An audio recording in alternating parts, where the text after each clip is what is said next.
Well, MasterCard Advisors analyzed the millions of transactions during all of this holiday season so far. And Michael McNamara is Vice President of MasterCard Advisors Spending Pulse, which tracks national retail and service sales. So what do we know so far this season?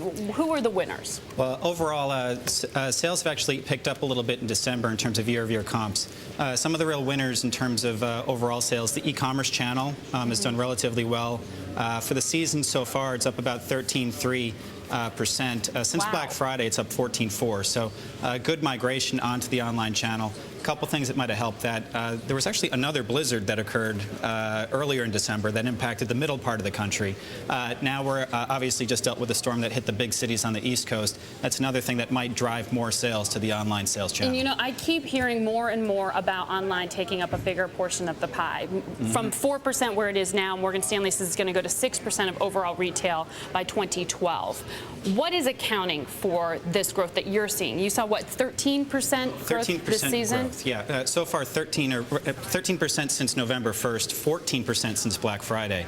In terms of the share, the concentration of online sales versus overall retail sales, according to the Spending Pulse information, it's grown from about 3.5% a couple years ago to about 5.5% really, now. already? So it's already at that threshold. Some sectors, you take jewelry, for example, it's up above 8.7%.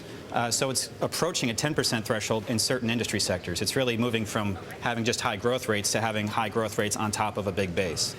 Luxury, and particularly jewelry, was really slammed during the crisis. But is it coming back right now? I mean, Google was telling us that engagement ring searches were up 6% versus last year. Do those searches actually mean transactions?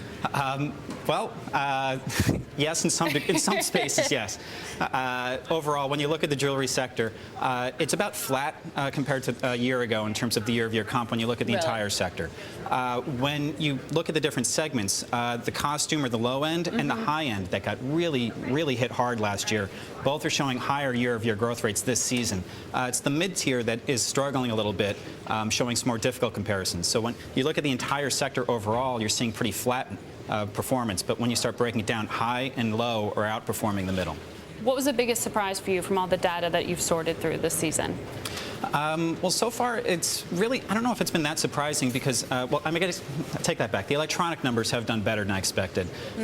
Black Friday was, they needed to hit that day hard, and they did. They grew over almost 8% on Black Friday itself. So that was a really positive surprise. Overall, though, when you, there are some sectors, you know, that are up a little bit, some are down a little bit, but general stability, and that's what we expected coming in. So that's really, I think, the overall theme this year is stability. Stability. Yeah. We'll take it. It's better than declines. Yeah. Thank you so much, Michael McNamara of MasterCard Advisors.